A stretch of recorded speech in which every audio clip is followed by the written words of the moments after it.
You don't need Netflix, you don't need cable. Hop on YouTube, welcome to the hood table, where we chop up local and global events vocally.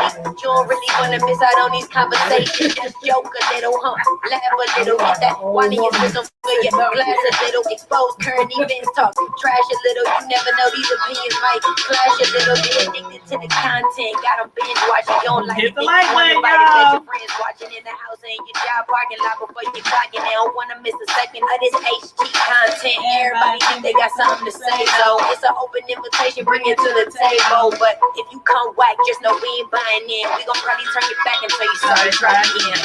Yeah, welcome to the hood table. You don't need Netflix, you don't need cable. Yeah, welcome to the hood table. You don't need Netflix, you don't need cable.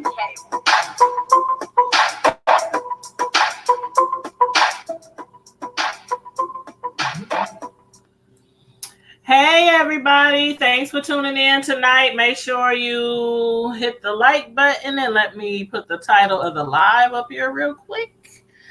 Let's see. But yes, come on in while I'm doing this, while I'm changing the banner on the video. Let's see. Paste. Why I keep doing that? Why? Come on, Tanya, quit being slow. Oh, have mercy. Okay, here we go. Copy.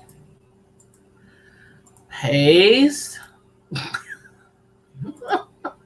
I tried to do it twice and I kept doing copy.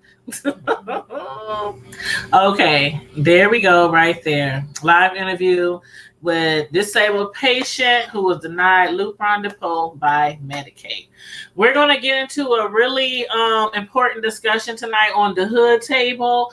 I have a special guest with me by the name of Tiffany. And we're going to talk to her tonight because she's been going through a situation that a lot of people have to deal with every single day.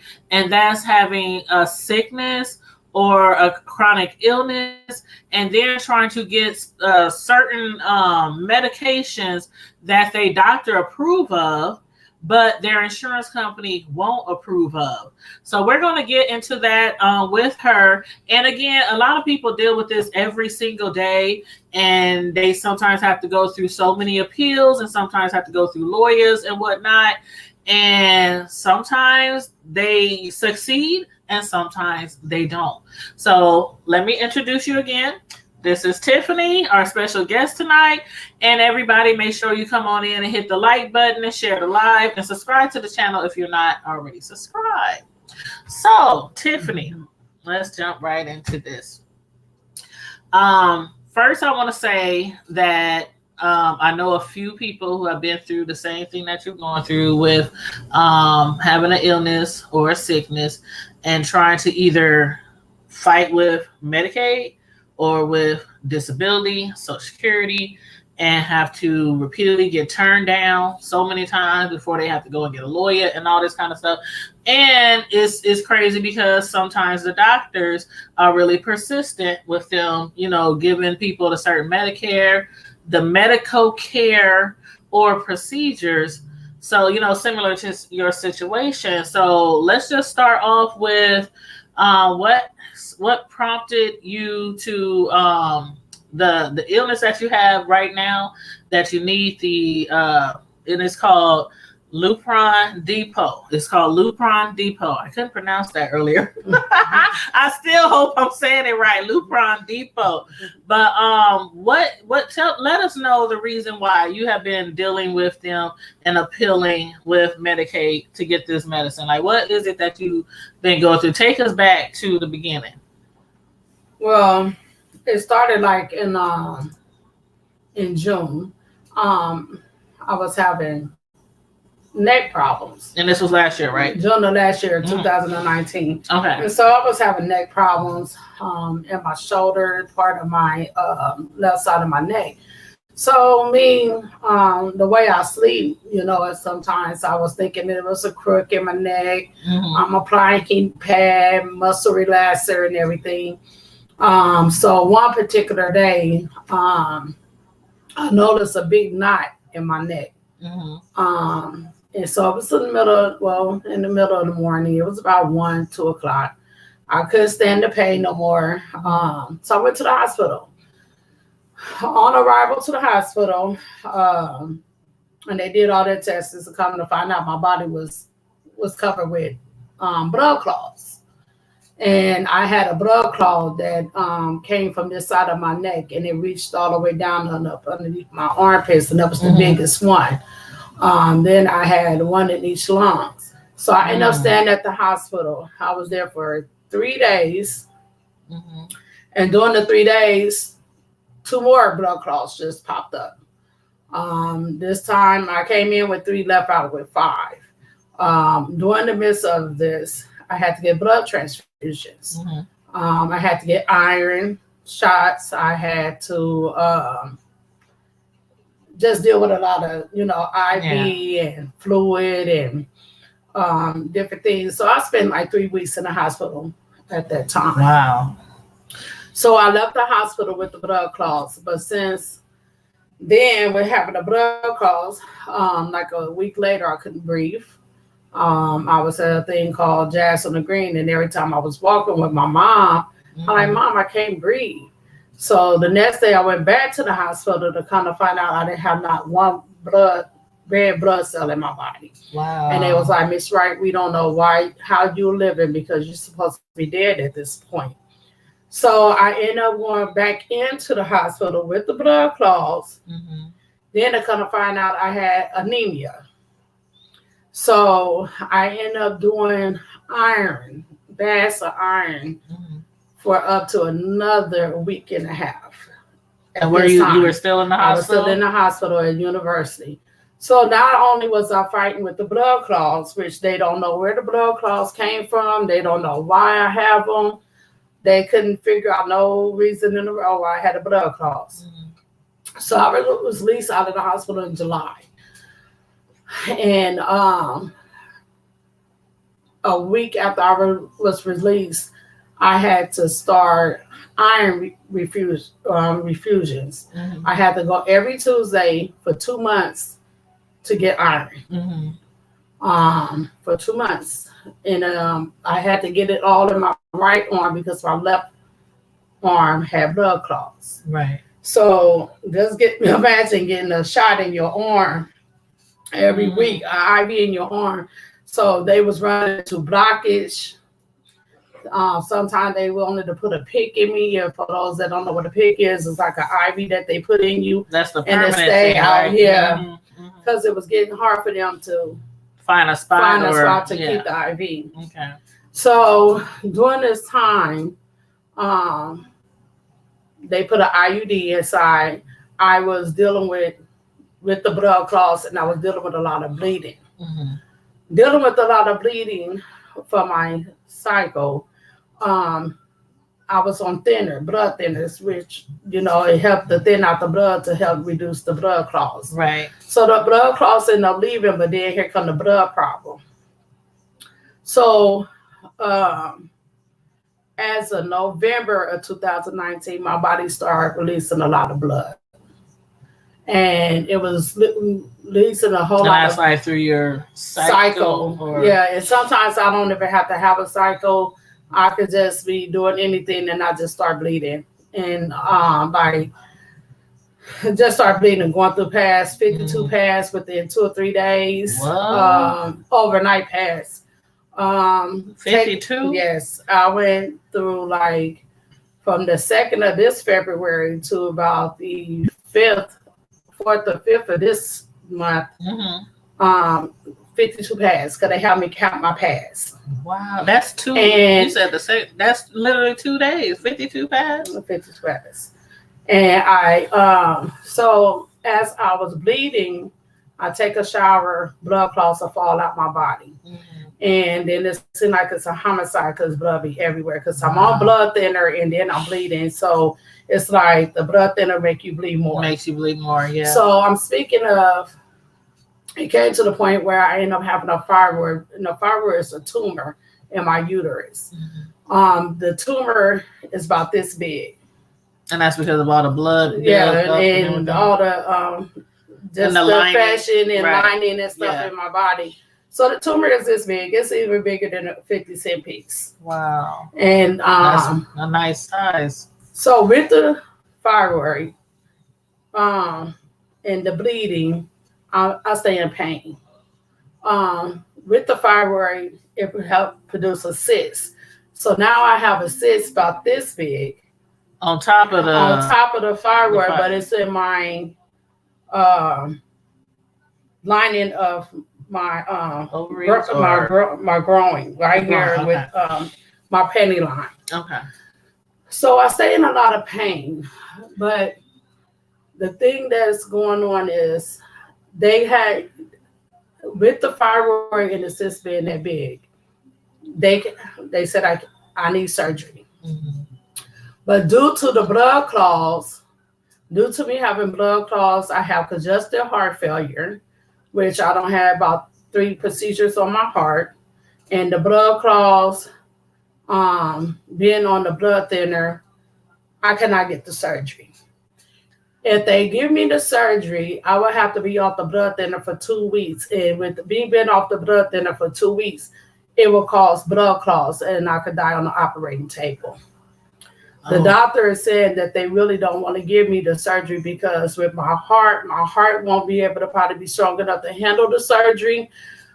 Or the blood clots can form, and by them not knowing why I got the blood clots, what's causing the blood clots, they scared that they might form in the wrong place, like in my heart, or come in many different places as the surgery is going. Mm-hmm.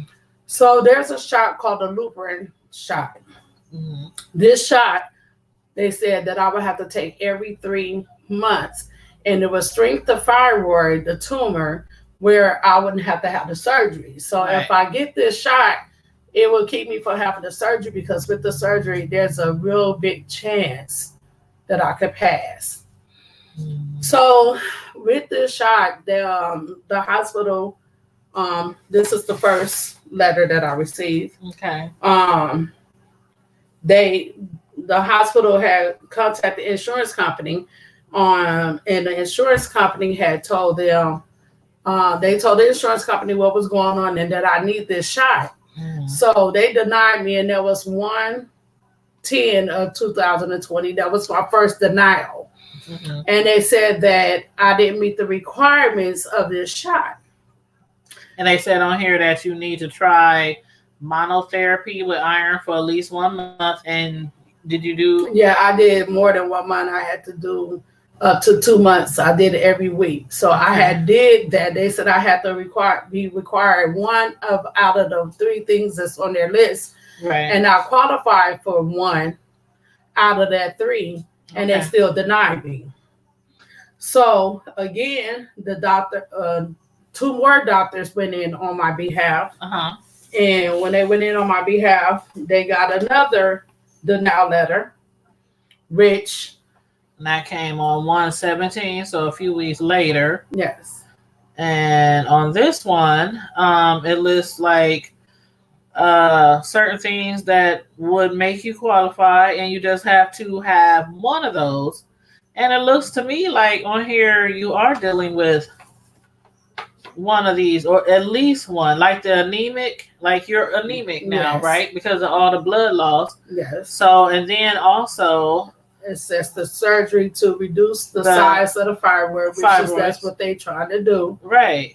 They're trying to get the thyroid reduced. So it's like I actually qualified for the shot. So my doctor been appealing, and they've been appealing. And all through this time, y'all, from December up to now, I've just been in pain. I got to live a normal life because I have kids. And what kind of pain medicine, like what have they been having you take? I'm on Oxycontin. I'm on Tylenol 3. I'm on gabapentin. I have to take gabapentin 400 mgs 3 times a day. I'm on Bacamin, which is a muscle relaxer. And only thing about it, the oxycodone, I cannot take that like that because it's real strong and it keeps me really woozy. I get it. I had it before when I had surgery, and I took it for a few days, and I had to put that down. Like, yeah, anybody that take that know that's a powerful. That's drug. a powerful drug. The Tylenol 3, I'm supposed to take it like a constantly pill, like every 6 hours. But everybody that know me know I got kids. They know I'm a basketball mom. I'm a football mom. I'm a wrestling mom. I'm about to be a soon-to-be grandmother. I have a 10-year-old that I have to deal with. I have a house. So even though I have fun, even though I smile, even though I might, try to live normally, I still be in pain, but I can't try to let this pain overrule my happiness. Right. But now it don't got to the point where this pain is trying to take me out, because I'm in pain as long as they fighting for this shot when they could have approved me for the shot, because of the fact of I require for the To me, it seems like you meet the qualification. You took the monotherapy. They asked you to do it for 1 month with the iron, and you did it for several months. And then you meet these qualifications on here for the anemia and the uterine fibroids. So, I mean, like, the doctors, like, where are they at on it? Like right now, what are they suggesting that you do after being denied 3 times? Well, right now, after the second denial, the doctors did a face-to-face with the insurance company. That means they met like me and you meet. Right. And the doctors is pleading my case. Like, look, she need this, right. And even with them doing that as of 2/11 this month, they denied me again. So that made 3 denials. So that's 3 denials. And even in this denial, it still said that I don't meet the requirements. But if you read through it, and it says the medicine is to reduce the fibroid for surgery. The medicine, I have to be on iron. I have to have anemia and everything. And I have all of these. So I met with my doctor. This is crazy. It's unbelievable because what? I don't know. I met with my doctor. And he probably tripping too because he don't understand. I met with my doctor, and by me being denied 3 times, and with this thyroid and this cyst, it can't sit in my body. Yeah, it can't stay. It can't stay there, and I don't want it to stay there because I don't like the pain. Right. So meeting with this doctor last week, the thing is, they don't want to do the surgery, but they don't have no choice now because they can keep fighting the insurance company, and the insurance company going to keep denying them. Right. He told me the reason why they are denying me because they don't want to pay for the shot. They don't want to pay for the medicine. And let the people know how much the price They said that the shot is over almost close to $5,000, and I need this shot every 3 months. And the shot is supposed to shrink the thyroid, and it's supposed to send me through menopause so I will not have any periods, so I can stop bleeding. Right. I'm having more blood go out than in, and then it's like keep circulating. Yeah. So, like I said, this month from the first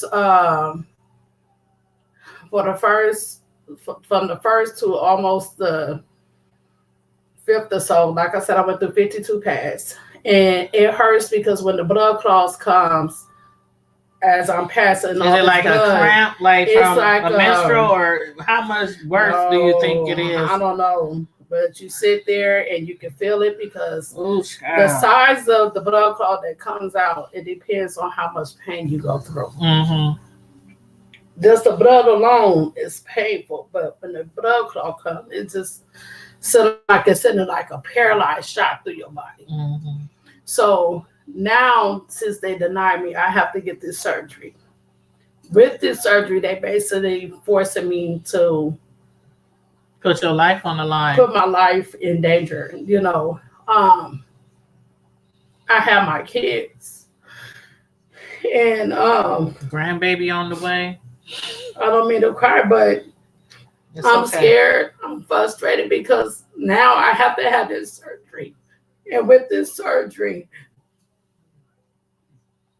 there's a chance that I die on the operating table. And if I don't die on the operating table, it's still a chance that I could die afterwards because they don't know where the blood clots are coming from and they don't know why my body is producing these blood clots. And then That's another crazy. thing, he was saying that I would have to get a full hysterectomy. And since I'm a diabetic, Let me get some Kleenex. Hey, Fats, can They, you bring me some Kleenex out the bathroom? so since I'm a diabetic, they can't do the deep cut for the hysterectomy. So they said they would have to do a lot of little cuts on my stomach to do the hysterectomy because I can heal, so that they can get my sugars under control, so that I can heal for the surgery. And then not only that, that way. you know, I have congestive heart failure, so they don't even know if my heart won't ever stand from this surgery. They don't even know that right now my heart doctor gave me approval that I could fly, that my heart is okay. But with the surgery and the risk of the surgery and the damage of the surgery, they don't know if it would send my heart through a shock where it won't be able to fight this, you know, to fight because the of surgery. congestive heart failure. How long have you been dealing with that? I've been dealing with congestive heart failure since 2009. I had my son DeAndre, and that was my first time getting diagnosed with him because my heart gave up carrying him. And my sister Katia had to come to the hospital and sign papers, me or my son. So she had to come to the hospital and be by my side doing that. Thank you, by the way. And so Yes, I had thank to you, get Tia. I had to get an emergency cesarean with my son because he was too big, and he was 2 weeks early, and he was 9'5". Ooh.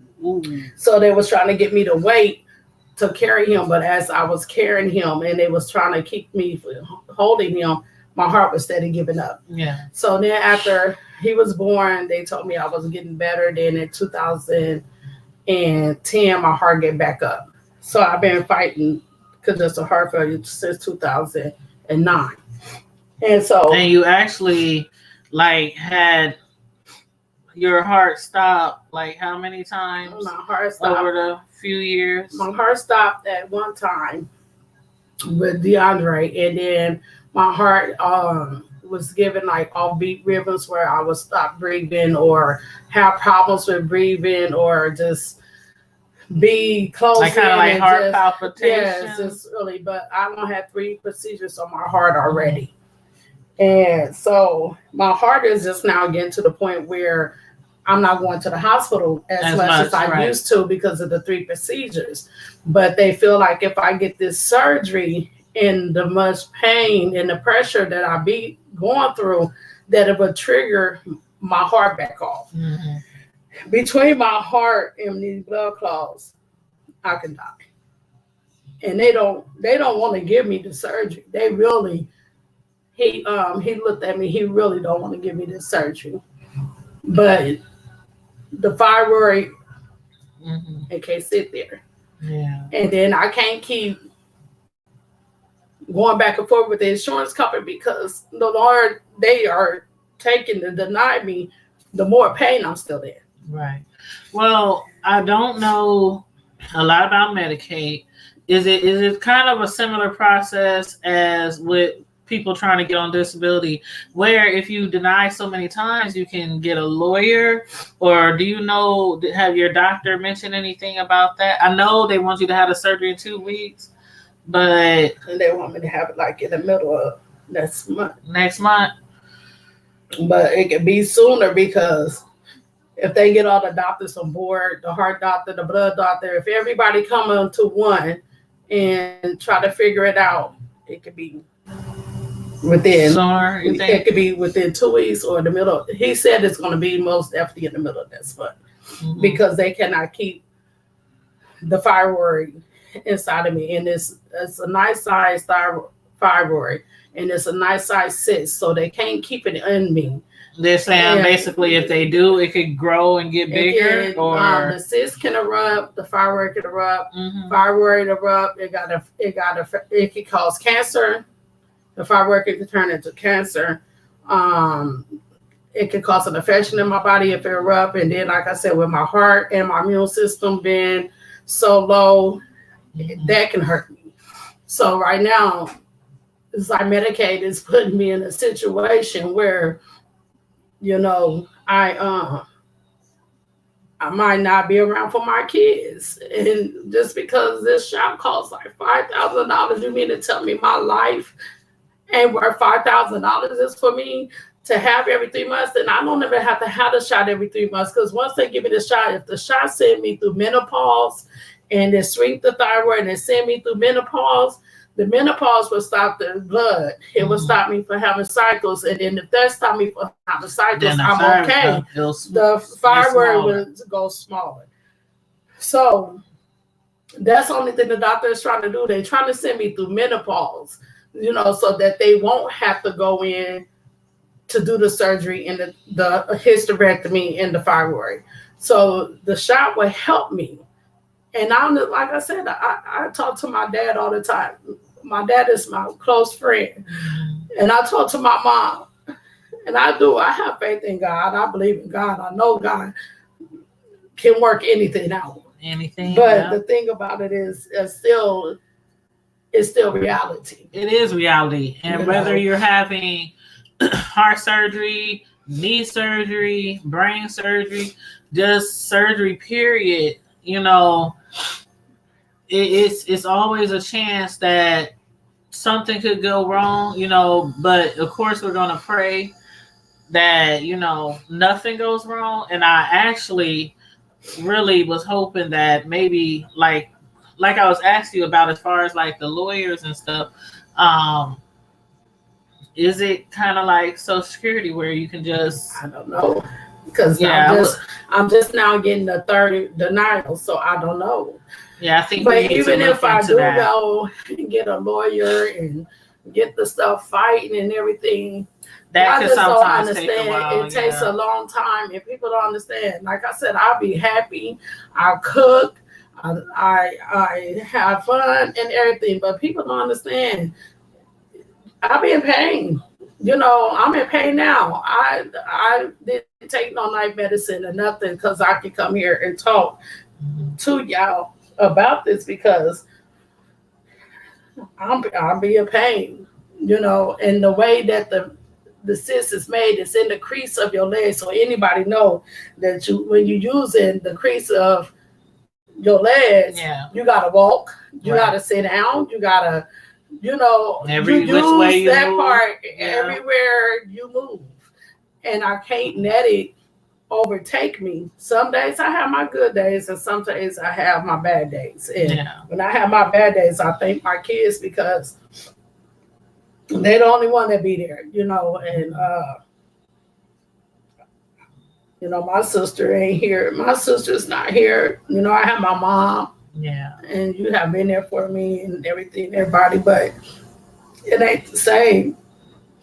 Yeah. And it's like I'm feeling like, I just feel like sometimes people don't even care. Just like,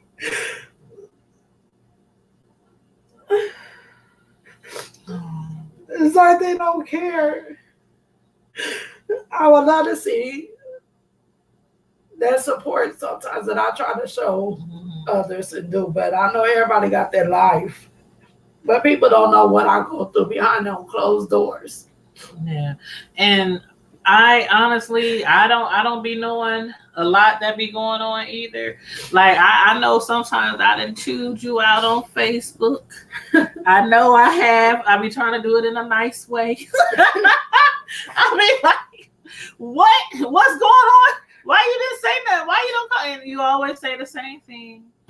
Well, I didn't want to, or, you know, something like that. But I know what it's like to, I guess, to be always in a certain kind of situation, like an ongoing situation. And sometimes you don't want to put your problems on somebody else, but sometimes it helps to be, you know, a little vocal about it, because if people don't know, like, you ever met anybody like yourself who always has something going on, and then they finally tell you what's really going on, and you're like, dang. Yeah, I had no idea. Like somebody tells you if somebody tells you if there's somebody's in pain and they tell you, oh, I'm good, I'm cool, but they really are, like, yeah, I do that a lot. Yeah, you have, and I get it. I understand. I truly get it. I truly get it. I do it a lot because I do it. My 10-year-old go to school, and I didn't even know he was talking to his counselor and crying and venting to his counselor about he's scared that I'm gonna leave and stuff. And he calls me from school and check on me all the time, but it don't really hit home because my son Anthony, he's not a mama boy at all. That's how my sons are. One is and one ain't. He was at the hospital with me when they was telling me what was going on. Mm-hmm. And I have actually seen the difference in him on the way he kissed me at night.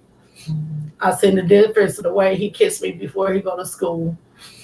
And the other day he gave me this hug, he gave me a hug that he ain't never gave me before, And it ain't only stressful on me. It's stressful on my kids. Yeah. And now you have to have me pick me even, because some point of me want to say, get the surgery. I just deal with the fibroid. Yeah. I just deal with it. I done been through it all this time, the last couple of months, and the pain. I just been dealing with it all this time, so I might as well go ahead and deal with it. That's how I really feel. I don't want the surgery. Yeah. I really don't want the surgery because it's like I don't have several procedures long before this procedure here. Mm-hmm. I don't have several procedures on my heart and everything. And none of them been this serious where, just said even the doctors are scared for me, and they even hate that they even got to do it. Mm-hmm. That man looked at me and said, I really, really don't want to do this surgery. He like, you just got so much going against you. He was like, he wish there was some way that this shot can get paid for. He wish there was some way that they will approve this shot.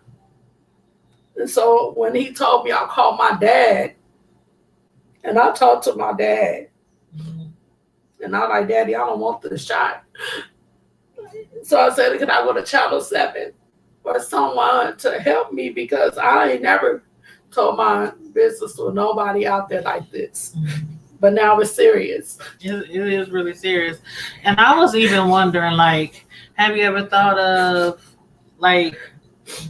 GoFundMe's or setting up anything like that? No, because I really don't feel like people care that much about me to do nothing for me like that, to really be honest. Well, I'm telling you, I just really feel like there's everybody know I'm serious. I'm very serious, because it's like, y'all don't understand how scared I am right now, and I don't care who see me crying or what, nothing. It's okay. It's okay. It's okay to cry. I just don't want the surgery. I don't want the surgery. I ain't never been this scared of a procedure. All those procedures I don't have of my whole life, I ain't never been as scared as I am now. I always have been strong. No, nobody really too much see me cry or anything. I always managed to be strong and I got this. But I don't got this no more. Well, I'm going to help you figure out a way where we're going to do something. If we have to do GoFundMe's, or we got to think of something. Maybe we can get with other people like Gary, Felicia, your mom. I don't know, anybody you can think of, anybody I think of, we gonna try to figure this out. Because I know that you shouldn't be having a surgery, and I know why they don't want you to get the medicine, and it's really sad that they keep trying to find a way to deny you, but blatantly in your face tell you exactly what you need to qualify, and you meeting all these, and the doctor even had to sit down a face to face. She meets all the qualifications. She can't have the surgery. She shouldn't have the surgery.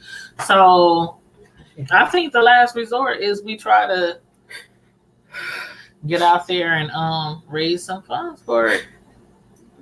But it's all up to you. I don't want to, the thing about it is jump ahead and it just seemed like it'd be so hard because I need it every 3 months though. That's the thing.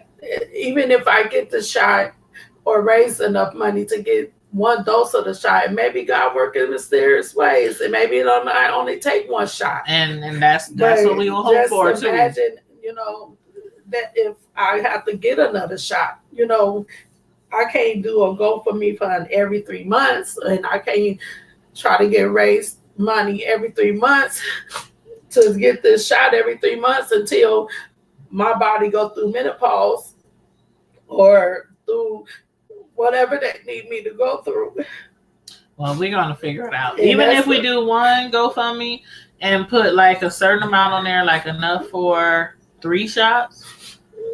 I mean, I don't want to look that far down the line because we want to have, I know it's hard. Maybe if I could get just one shot, and then I could try to find lawyers and give me enough time to fight for another that can help you get lawyers or anything like that, because I really think that's probably the next step is try to get a lawyer, but at least get one of the shots so you don't have to have the surgery. Right. And you know what I mean? Yeah. So my mom called me today and she was like, let's try to get it where we can get all the doctors and everybody together and just talk. But the lady said today, she said that the best time for us to do that is called the pre-surgery. Mm-hmm. Excuse me. She said that they haven't scheduled a pre-surgery yet because they still waiting on 3 more doctors to get on board with the surgery. They still waiting on the heart doctor. The blood doctor already got on board. They waiting on the heart doctor, the GYN doctor. That's the one that's the one that told me he really don't want to do the surgery. Yeah. They waiting for him, and they waiting on my family doctor to get on board. And then once everybody get on board and they do the pre-surgery, that's when the pre-surgery is when the doctors get there and they talk to the family. Then everybody let you know what's going to happen and all the steps. Mm-hmm. So the pre-surgery is when they will have me have the family, the immediate family that I need to have in, to ask questions, and they can answer and tell the side effects, and so everybody can be on one accord. But I'm really, I don't want to have the surgery. I know. I don't want you to have the surgery. I don't want the surgery. I'm really to the point where I just want to tell them, you know what? I've been fighting with this thing. I've been bleeding this long. And remind you, like I said, from the first to the couple of days, I went through 52 passes. I stopped bleeding for a couple of days, and I'm back bleeding. I start back bleeding on the 14th. Who bleeds 2 times out of the month like that? Are they making you count the pads? Yeah, I still have to count the pads. I've been bleeding since Valentine's Day, and here it is, the 21st, and I'm still bleeding. The 14th? Oh, wow. I've been bleeding since Valentine's Day. I started bleeding from the 1st to about the 5th, 6th, or so. It was somewhere around there. I don't remember, but I know that I went through 52 passes after I had to turn the thing in. And those are the big overnights, because like the after pregnancy pass that they give you. Because I can't use the other ones because I'm on blood thinner, so the blood just constantly just running. So then, like I said, I started the hormones, and then I stopped for a couple of days, and then Valentine's morning, I'm like, I'm spotting again. It came out Valentine's Day. Oh, you was like, I ain't got a boo either, so it was like, it didn't matter, but I thought I was gonna go swimming, do something. And so I said, okay. So I put on a pad and, start out fighting. I'm like, okay, then that's it. I know I've got this real cramp in my body, and with that real cramp in my body, and then there it go. I've been bleeding since then. I've been bleeding since Valentine's Day, and I'm still bleeding now. Wow. I'm still bleeding now. At first, it was real heavy. And I'm down. I just went and bought me another 20 pack of pads. So that'll be 40. Right now, I'm going on to my 20. You need a GoFundMe just to pay for the pads. I'm down to I'm on 23 now, It slowed down. It slowed down like 2 days ago. I was like, it slowed down. My birthday Tuesday, so I was like, okay, this weekend I want to go swimming, for my birthday, just to relax. That's my relaxation. But I'm like, it's slowing down. Yeah, you can use your hotel. Right, and I want to go swimming. I was like, I told the kids, I was telling my oldest daughter, really, because she worked.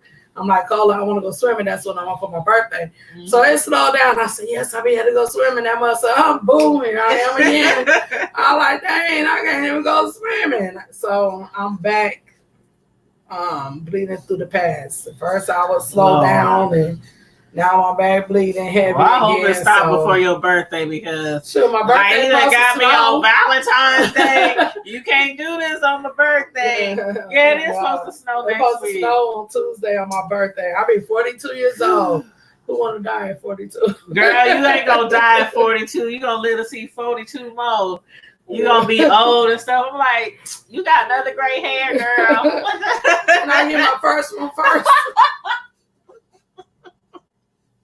I know I got one. Like, my daughter got I gray be hair. trying to tuck it in. I be tucking that bad boy hair. I'm like, girl, how you get gray hair? I ain't got none yet. Can I get one first? I saw mine. I was like, y'all gonna be painting gray in my hair. At least let it look a little. And I'm like, I'm not gonna dye my hair like some people do when the gray start. I just hope I have a pretty gray. Yeah, like grandmama.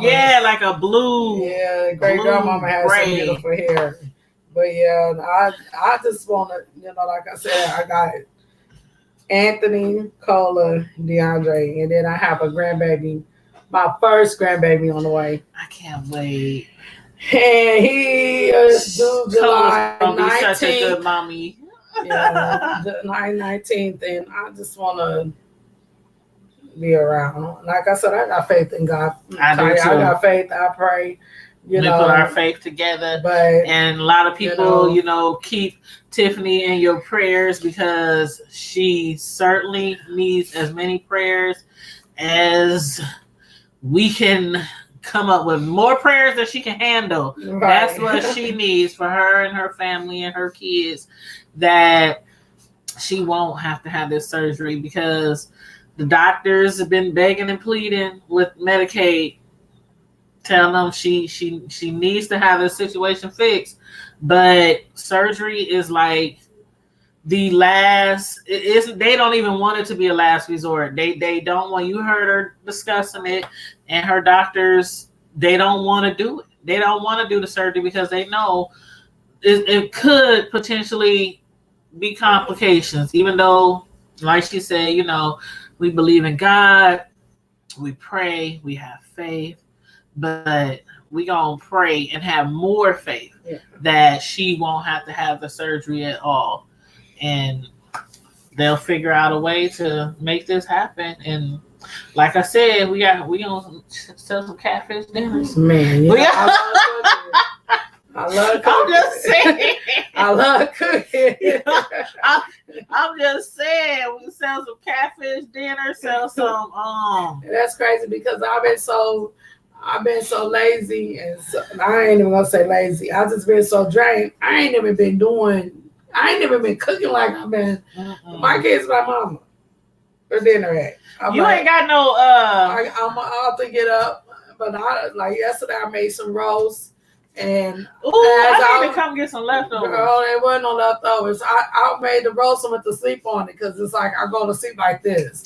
You felt did it burn? No, it didn't burn. Oh shoot! I was say I was talking to you the other day and told you don't go to sleep. Right. Because I be trying to take that medicine like they tell me, y'all. But I'm telling you, if I do it like they tell me, I would never get nothing all done. Day long. I would not get nothing done. But then they were like, well, you got to do it like he told you because you can heal and you can control your diabetes because we got to have you this and this. But y'all don't understand. I'm a whole mama. Yeah. You know, I can't take that medicine like y'all want me to. I got to make sure these kids get this homework done. You know, I can tell them to do it, but shoot, DeAndre got homework that he supposed to got done 2 days ago. It's still sitting there on the table. And I'm like, DeAndre, I'm happy with this homework. The medicine, though. I mean, I'm telling you, when I had don't do that. The oxycodones, they had me on some other stuff when I had tore my knee a couple of years ago. And I mean, that stuff, I took it, and I swear to God, I could walk down the hall and just fall dead to sleep. I'm like, I wake up, that pain, pop another pill. Mm-hmm. So I truly see how people can get addicted to that stuff. Yeah. After a few days, I said, I can't do it. I don't want to sleep all day. I don't want to the pain. Be all drowsy walking around. Girl, I was popping Tylenol, ibuprofen. I mean, putting ice on the heat on. I did anything to relieve that pain. And then that's another thing they did to me. They had, I can't take ibuprofen. Because of their blood thinner, right? Yeah, but then they ended up giving me this medicine called naproxen, girl. The doctors gave me this medicine called naproxen, let me tell you. And come to find out, naproxen is in the ibuprofen family. Really? And I was in the bathroom one day, and I was bleeding like cats and dogs, so the kids had to call emergency. And they had to put a towel literally underneath me, and I had a depend on because I just had surgery from when they had to cut me. Right. So they gave me some naproxen, and not knowing that, I don't know if they looked on there and see that I was They obviously didn't. And their doctor's like, do you have a towel? So they had rolled up the towel that they got off the hospital thing. Mm-hmm. And they put the towel up underneath me because I was just bleeding. I'm talking about it was dark red and everything. Gets to the hospital. Come to find out, they were like, we surprised you didn't bleed out. They don't gave me this during the process, and it's in the family with the ibuprofen, and then they killed the sister. Girl, I have me a lawsuit right now. They were like, who? The doctor's like, who put you on this? One of the emergency doctors, because it's so hard when you go into the hospital. But I always go to university. Make sure you keep all your papers, your medicines, all in one spot at home. I always go to university, and I keep everything at one hospital so that they don't have to search out, you know. But yeah, I've been through that, and I went in there. They had to give me 4 bags of blood, and they had to give me 2 transfusions of iron. And they're like, who did that to you? I said, well, they gave it to me through the emergency room. They called it in and, and everything to the emergency room, and I was just popping them. Trust me, that had something not that bad happened to me before. But when I was in high school, I can't remember the name of the drug, but I was just supposed to have it. It was on my records. I went to the hospital. They gave it to me. Girl, I was in the hospital, back in emergency room like 2 hours later. Heart racing. Couldn't breathe. I had an allergic reaction. My throat swelled up. I mean, I was literally like about to time out. I was a wrap. It wouldn't be no hood table, no Tires prime time TV, no tiny cake, no cakes, no. Yeah. I mean, that was scary too. And then come to find out, my mom was like, "But yeah, she ain't supposed to have that." Yeah, they have me messed up. That's why I be trying to stay focused in there. But I mean, we about to give you what kind of pain pill? No, me don't want that one. Do a background check on that pain pill. That little Oxycontin pill about that little. How something that little like a dot. Knock you out like Man, a what do you call that horse boy. tranquilizer? Like the horse tranquilizer. I took that. I'm telling you. Put you on your back. Wednesday night Bible study was canceled, and I took it Wednesday. I'm like, oh, because I didn't have nothing to do Thursday, so I took it Wednesday. And I was, man, I talked to you because I kept going to sleep on you. And you're like, cousin, you put on Facebook, check your. I'm like, my bad. I went to sleep. I know, because I literally had responded to your comment on Facebook. And I'm like, she ain't replied. And I'm like, let me call her, make sure she found out what I said. You was like, hello. I was like, dude, I just talked to you on Facebook. I like cousin. Sure. I took the pill yesterday now, and that was yesterday. That was at 9 o'clock. I cooked it at 9 o'clock because I don't get a lot of sleep at night. I'll be up tonight 4 or 5 o'clock. I go to bed about 5. Lauren come on, gotta get Anthony up at 6, and then I gotta turn around and have Fat Daddy up at 7:30. So it's like I don't get a lot of sleep because the cyst is right here. Yeah, it's and uncomfortable. If I have my pants right here, you can feel the swollenness and it's very hot to the touch. Really? And it's like they gotta keep checking to make sure no blood clot even come near. So I go in and get the ultrasounds and stuff so they can make sure it ain't getting bigger and making sure no blood clot is forming there because it's so hot. So you put your hand on it, you think you're on a heating pad. It just be so hot and it's swollen and it's sore. So it's like, this is the side I sleep on. So I try to sleep on this side. So now I'm like this, and I'm like, I've been having nightmares and everything. I've been sitting up there like this sleeping. I can't. It's uncomfortable. No, I'm telling you. So I turn on this side, and I end up coming back to this side because I'm trying to sleep. Comfortable side, and I can't take them oxycontin like that because first of all, I got a teenager. He ain't gonna never try to play me and be asleep and be sneaking out and doing nothing because I know my Anthony. I ain't gonna say he do that, but but kids they're trying to be slick. Yeah, I know was you one. darn near comatose. And so, but Mama, you said before you passed out, right? They come and ask you stuff. When you like this, okay. He don't play me. Yeah, you can have somebody take my credit card. He don't play me several times. But see, I'm glad I got a mama like I got, because he played me one time. And my mom called. She called my phone, and I didn't answer.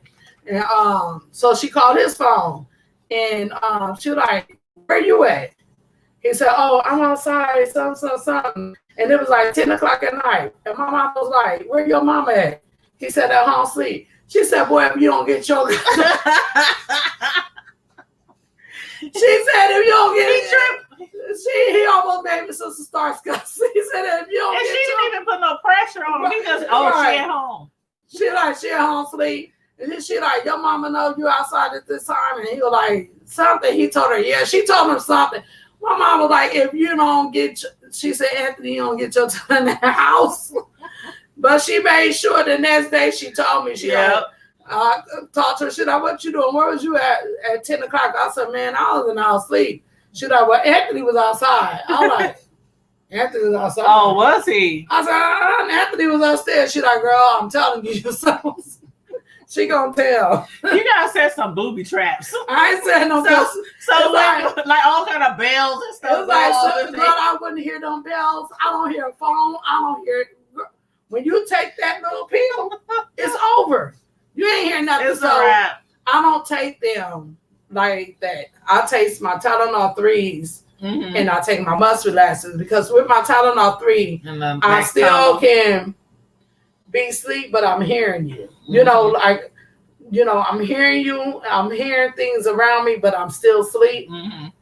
I'm not knocked out like that one. But before I take any of my medicine, I try to make sure my kids in the house, they don't took their shower. Fat Daddy sleeps on the side of me. Anthony Bill says I try to make sure the house locked up, and I take it. Now, but when I take my oxycodone, I don't even tell him when I'm taking that one. I just tell him to make sure when he go to the bathroom, check on him, things of that sort. But I can't take that medicine That they want to, and to tell you the truth, the medicine don't ever touch the door pain. It just make me sleepy. Yeah. And then because they don't want you to feel the pain, yeah, so that's what it is. You go to sleep. And the pain goes away. But then when you get up, it's still there. And that's why people get addicted to those pills. Like it's like when you get up, like because like once I get up, like for sitting here, I'm better sit here than get up because it's gonna hurt. I'll help you up. It's gonna hurt because it's like literally like right here in my groin, you know, and so it's like it's literally gonna hurt. So once you get up from laying down going to sleep, you're gonna be back in that pain again because you don't been in that situation laying down or however. So when you get up out the bed, even go to the bathroom, like I said, one time I got out, I felt this shock up in my body. Like if I just almost said, you know what, hell with it, I'll be in the bed. That's how bad it be hurting. Especially when you sit around a long time. Yeah. And so then it's like, it ain't even time for you to take your next dose. You know, you got to do every 6 to 8 hours. You be on your 3rd hour and then you don't move the wrong way to get out the bed or get up. And now you got to wait three more hours or so. So they go pain from that time until you're even close enough to take another dose. And by that time, here go the kids getting up for school. Here them going out to school. Here go your devotion. Here go your reading. Then you got to go and do laundry. Then you got to go do this. Then you got to go do that. And then it is. But like tomorrow, y'all ain't even going to know it's what you got planned tomorrow? Nothing. It's going to be Tiffany drug day. Because I'm going to go home and I'm going to go home today. And I'm gonna take her Oxycontin because I don't have nothing going on tomorrow. I wanted to take and go swimming because, like I said, my birthday was Tuesday, and usually I used to be able to go swimming to release. It's like I'm a Pisces and I love swimming. That's something that releases my mind and everything. And I was like, well, can I wear a tampon? They're like, no, because you can't. The blood clots will be there and it'll shoot up, and then if it shoot up, you don't got no control over it. Yeah. So I can't go swimming. As far as that goes, it's the tub, and then I can't do the tub because if I'm doing too heavy, I can't do it in the tub. Right. So I said tomorrow I can drug up today and just sleep tomorrow away. And then Tuesday come my birthday. Thank you Jesus for another day. Amen. I'm not gonna be in hallelujah. Y'all know me. I ain't driving in no damn snow. So that's out of the question. So maybe some family members can come to me and we can play cards or something. I don't know, but maybe or maybe not. I'll make a cake because she don't eat cake. No, don't make no cake because you wasting time. So I ain't gonna eat it. I'm like, I made this damn cake so damn well. I be mad as hell. That cake be sitting there on Thanksgiving. She be like, y'all still ain't this damn. No, you gotta freeze it like they do with wedding cake. Like my they do with the top. My daddy had her birthday cake in the freezer. Yeah. The time she passed. I'm like, she still got this thing. I'm like, Granny. But yeah, oh my God. The only person to be happy about that cake is Fat Daddy. Because Anthony don't eat cake, but Fat Daddy be happy when a birthday come along because he gets some cake. They baby like, oh, cake, mama. Maybe I can make a mini cake just for fats. Yeah, just for fats. No, it ain't his birthday. But you ain't gonna eat it. So I like Rice Krispie treats. So you want me to buy you a box of Rice Krispie treats? I like Rice Krispie treats, but see, I can't do really too much of nothing now because I got to keep my diabetes under control. You got to watch the sugar. Yeah, until they figure out what they're gonna do. But you know what? They don't. Walgreens didn't have the medicine until Monday, so maybe I could cheat until Monday and just keep taking the pills I do. And like I told them, I said my biggest diet. They don't have what's medicine. They don't. They won't have the new sugar medicine that I need until Monday. And they was gonna give me this one medicine that I would have to take a shot twice a day. I'm like, yeah, right. I don't even like poking my finger for the sugar. So then they said my body reject insulin, so I can't take insulin because it rejects it. So they gonna try this other pill, thank you pill. But the side effects is whoop. I was like, I gotta deal with this side effects, but I don't know with the other medicines and their side effects. I would seem like I've been taking this pill at night. Honey, you was dealing with a lot, and I mean, I'm just looking at this, the heart congestive, what did I say? Heart congestive, the heart congestive failure. She also has, is it still peripheral neuropathy or is it? I have diabetes neuropathy. Diabetic neuropathy now, because it used to be peripheral neuropathy. Because remember when you first told me, I said, well, hold on, let me Google. Right. Google. But what is peripheral neuropathy? Because I wanted to understand what it was. But it's diabetes. I have congestive heart failure.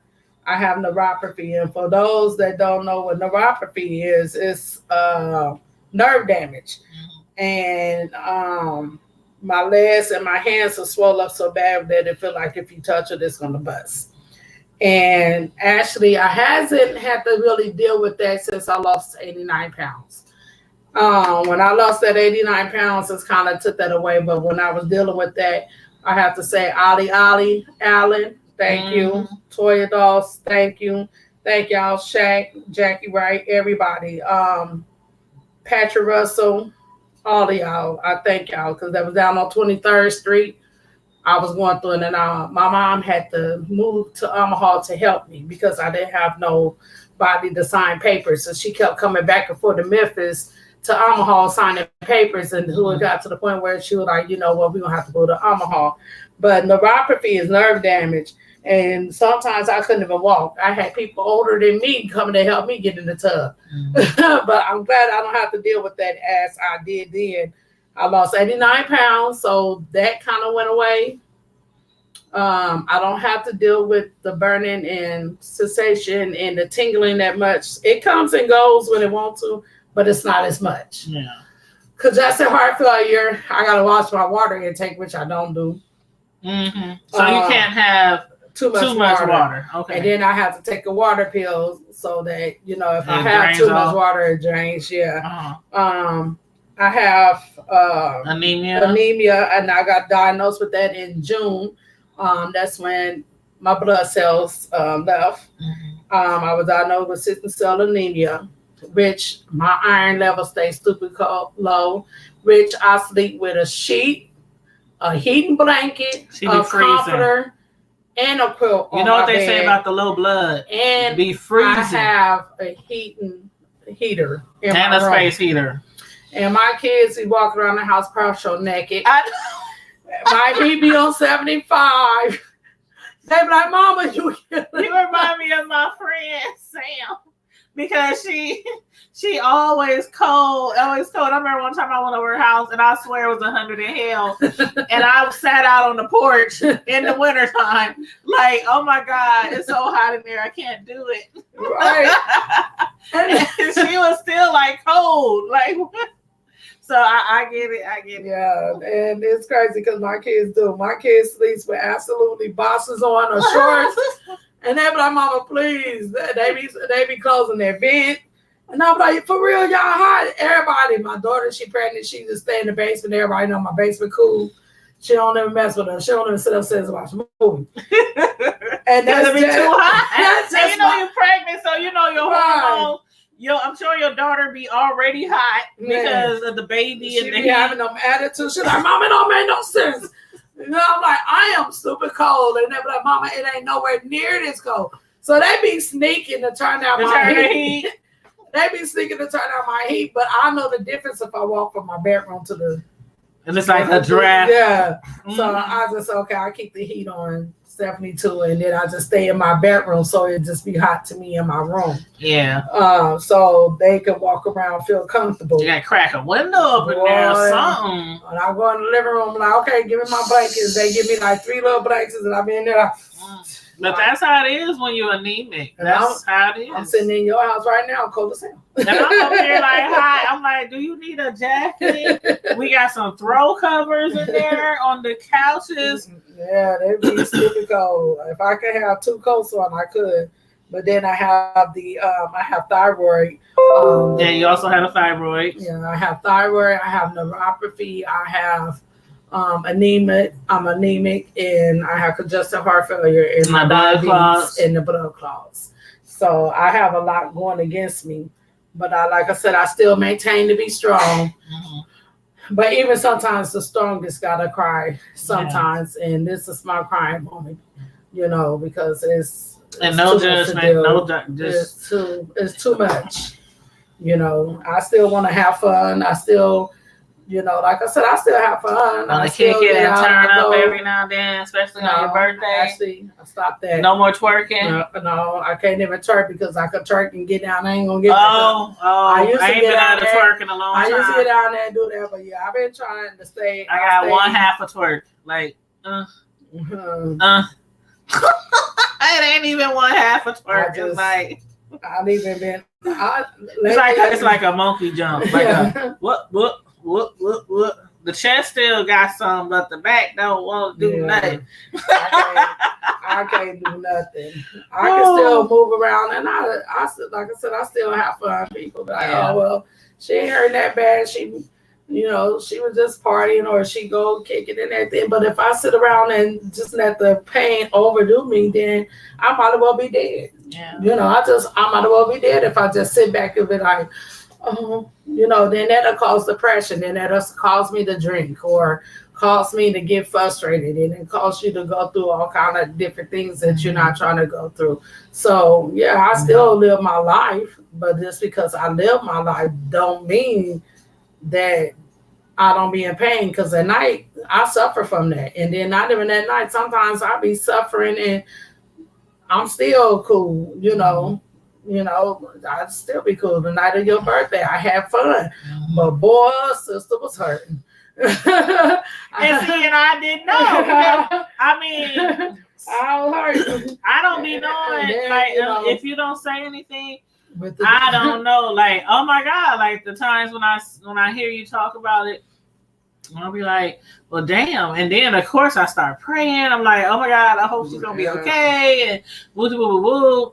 And it's like, I don't know. Sometimes I just be like, she got to be doing okay. Like you said, you still got to live your life. You still got to try to live a normal day-to-day life, when you dealing with pain like that and stuff.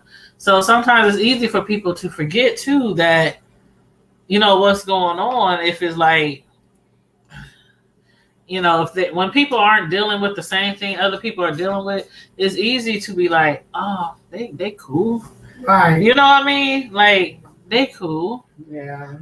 But yeah, sometimes you just gotta be like, you just gotta release it and be like, I'm in pain. I need to, hit people up like, yeah.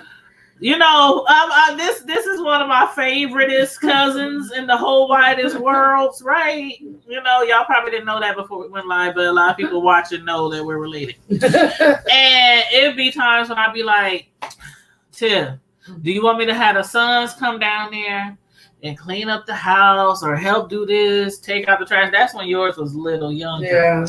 And I'm like, they can do this. What do you need? And that's why I said I know sometimes how it is when you so used to doing something for yourself, and you don't want nobody sometimes to be like as far as you was talking about with the people who they be hiring to come and do your house. Like they don't always clean your house the way you want. They don't, those personal what do you call them? Oh, caretakers. Aides or caretakers or something. Stuff, the CNAs. Like sometimes you just gotta let people do it. Like when my son was younger and they first started cleaning their own room, and I would look in their room and the floor would be spotless. The covers on the bed though, it's like it's going the sheet hanging this way. I'm like, you know what? The bed looks great. Right. Because I don't want to keep telling them it gotta be like this, it gotta be like that. And eventually they from practicing, they learn how to make their beds up. But I will tell them that's cool. That's cool. Right. You tried it. It's cool. But sometimes you just gotta let people do stuff and be like, okay, it's cool. It's and all then right. it's like, you know, Tanya, it's like another thing people don't know, that even though I go through I got a disabled 15-year-old, you know. Yeah. I still have to work with Anthony. You know, they see him play basketball, football, and he don't came a mighty long way, you know. He has, and like, really. he's still going through. He just had, I'm going through all I'm going through. Then he just had surgery this past Monday. When he was having surgery, and then he came home, his friends, he got some good friends.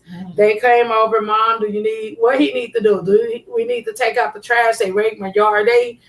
Anything that happens to him and his friends find out, he got 5 of them that comes to my home and be there. Then he has that one main one that his mom even made him take out to school just to help me that Monday.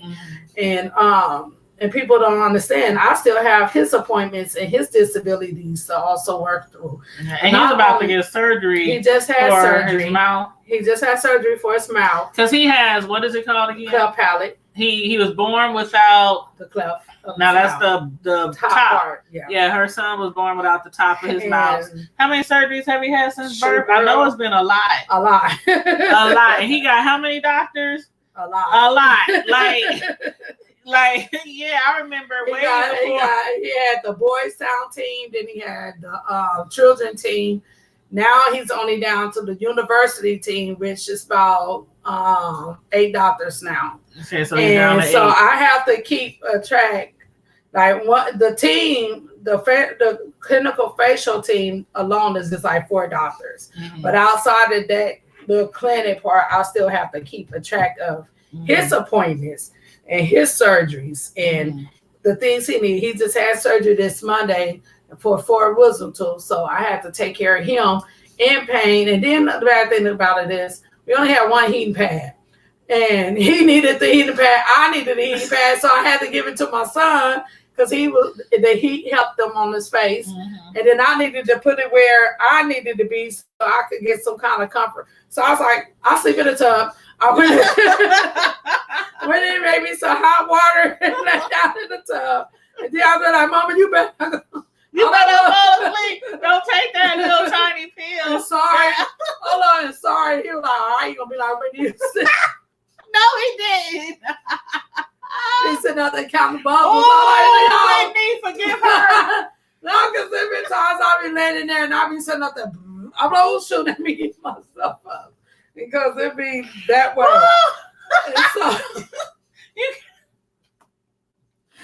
So I had to cook this meal for us, this meal for him.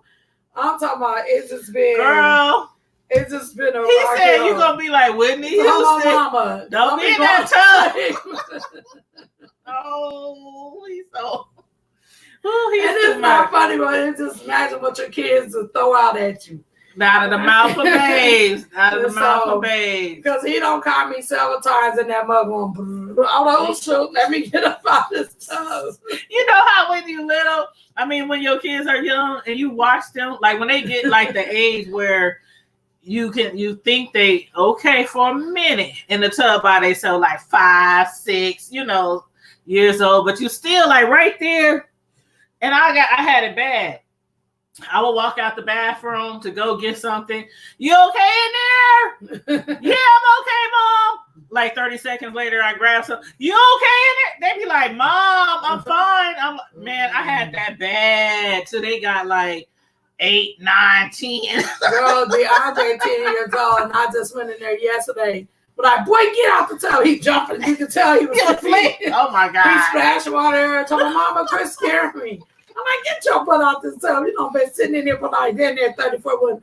Man, then he don't like hot baths. He be taking like literally straight cold baths. So I have to go in there and make sure that he got some kind of hot water in there. So like I say, for those that don't know, I still have to make sure my oldest son gets to all his doctor appointments. And now that he don't have this surgery Monday, he got to go back. He got to go back next week for them to give him the top part of his mouth. Okay. And so they have to put some little things on his teeth, and he got this strainer, and he got to put it up in his mouth, and it's going to try to teach him how to talk again. Do they got to put like the metal prongs, like the thing? Yeah, they're going to be hooked on the side of his teeth. Is it going to hurt? I got a picture of it, but it's a lifter, and then when they put it in his mouth before he had the surgery, they put it in his mouth, like, and then they like talk, and he's trying to talk, but he's not used to it being way back down and like that. And so it's like now I have to deal with him with the speech therapist and take him back to the doctors again so he can learn how to talk with that lifter and everything. Mm-hmm. So basically they finally creating him the remaining part of the palate. His mouth, yeah. Because for all these years they've been creating different things for his mouth, but as he got older, no, they only did one. They only did the one cleft palate when he was like 5.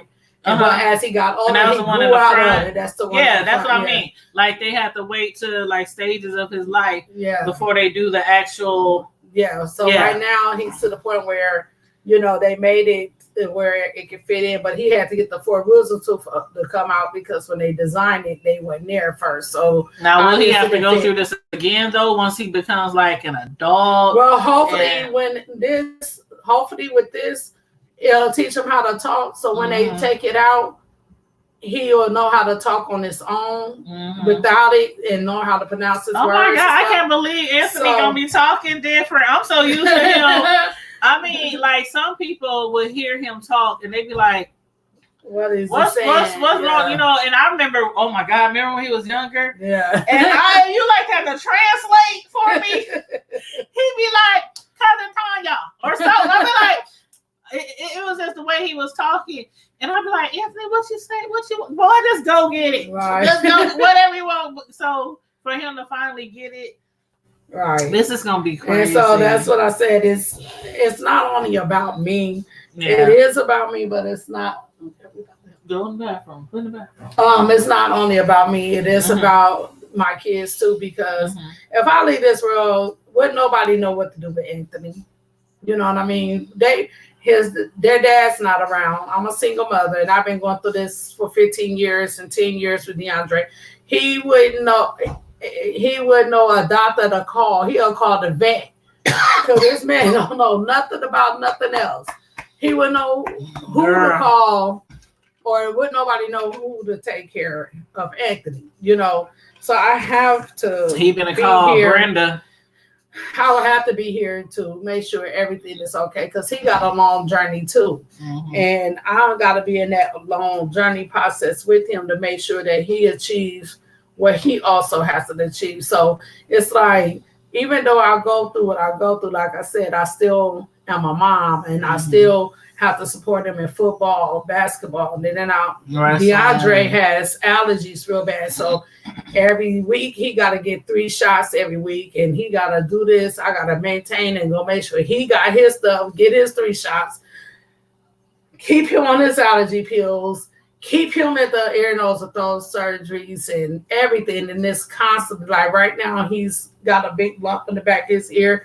Monday, got to call, make an appointment, get him together, see all of this. So it's like, it's hard on me. It's very hard on me. So if I decide another reason why I need this Lupron shot. Yeah, and not the surgery. I need the Lupron shot.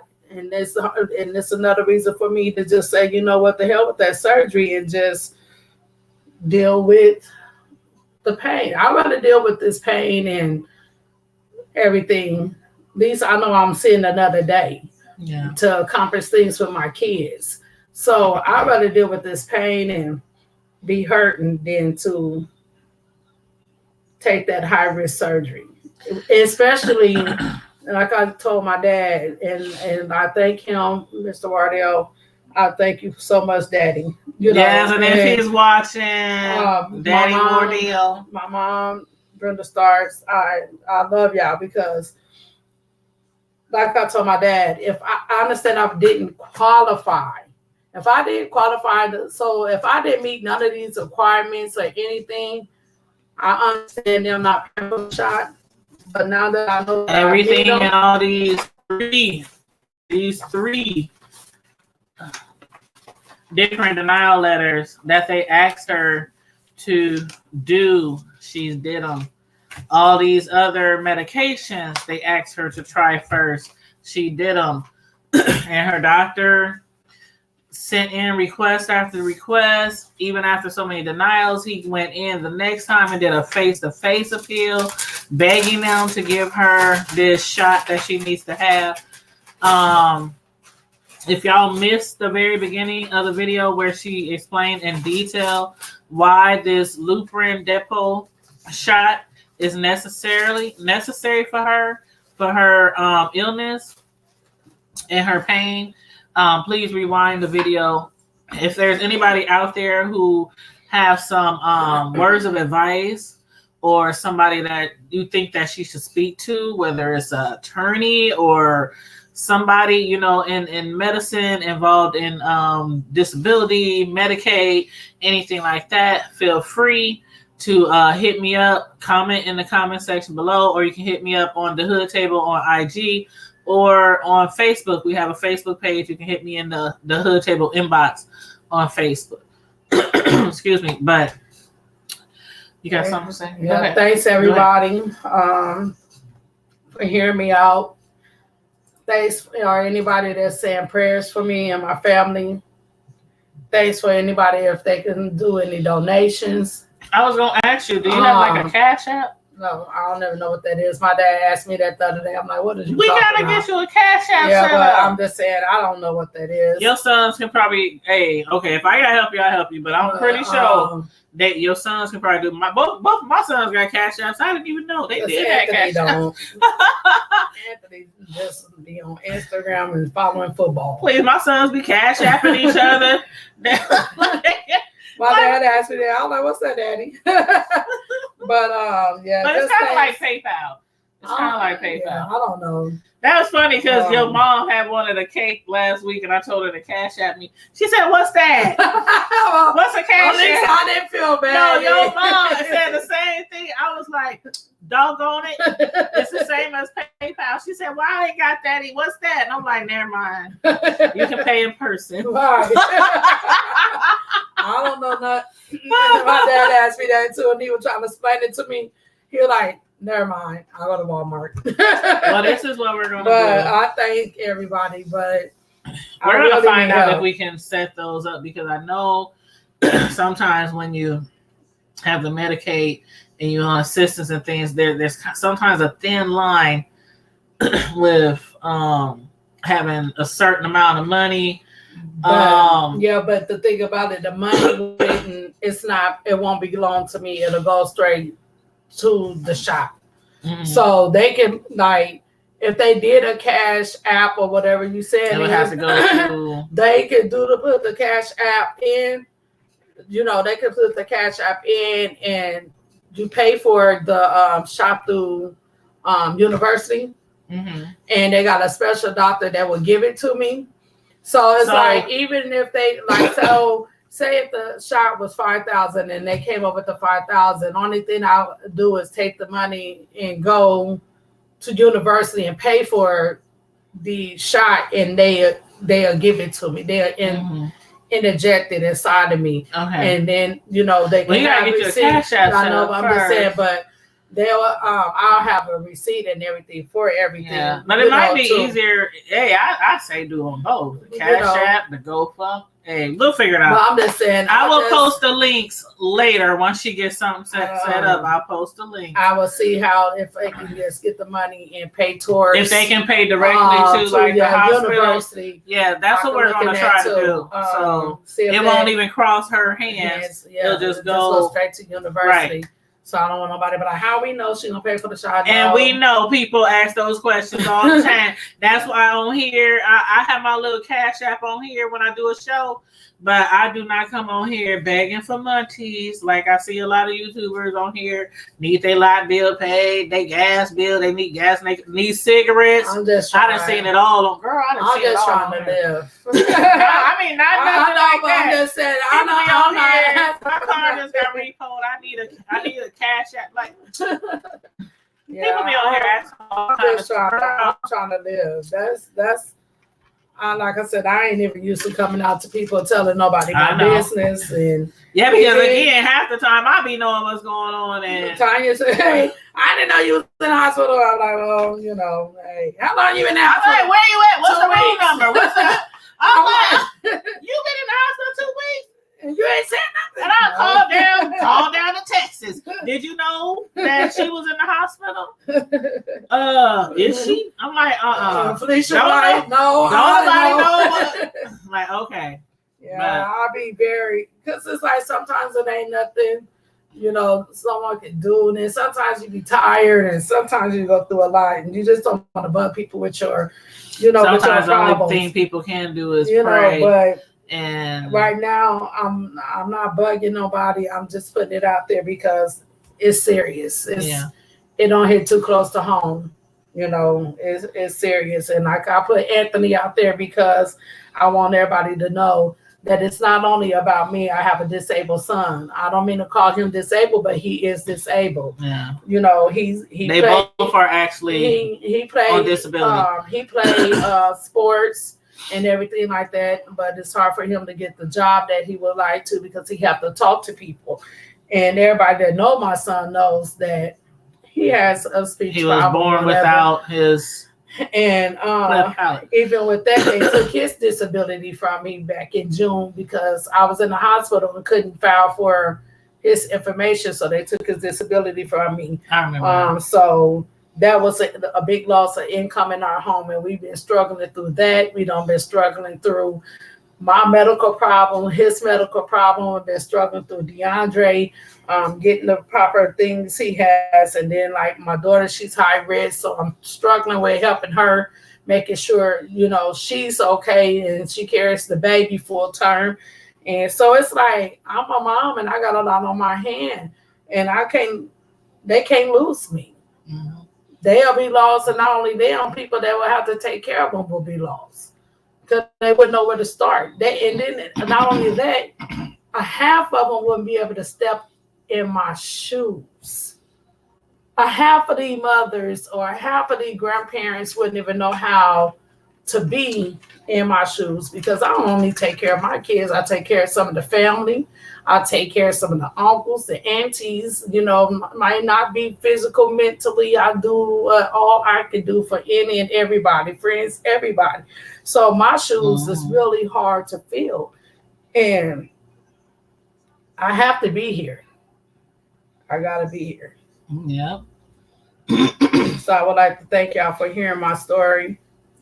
And continue to pray. Send those prayers up. Once we figure out the right route to go as far as setting up something where if anybody wants, if God places it on your heart to donate, we're going to figure out how do we set up something so that it'll go directly to the hospital, the pharmacy, it would come from the pharmacy, the shot. So it would have to be like some kind of account where you set up with the university hospital pharmacy. Yeah. So the money goes directly bypass us and goes directly to the pharmacy and we'll pay for the shot. And once the shot is paid for, even if I can get one shot will last me 3 months. Right. So even if I that's can 3 get months, one you don't shot, have to take that life-threatening. If I could get one shot, I wouldn't have to do the surgery, and then that can also give me help to try to find legal aid, try to get things together to get ready for the next dose, so that I won't have to get the surgery within 3 months, and hopefully that one shot will be good enough just to shrink it, to shrink it little enough for me to even bleed it out, or it could dissolve on its own. Yeah. But if I could just get that one shot, and then I could just try to get help with people to help fight Medicaid or help, even if I got to protest, anything that I have to do for the 3 months before I have to get the next one, so that I wouldn't have to get the surgery again and be able to fight. So then the 3 months come up, I have the shot again. Yeah.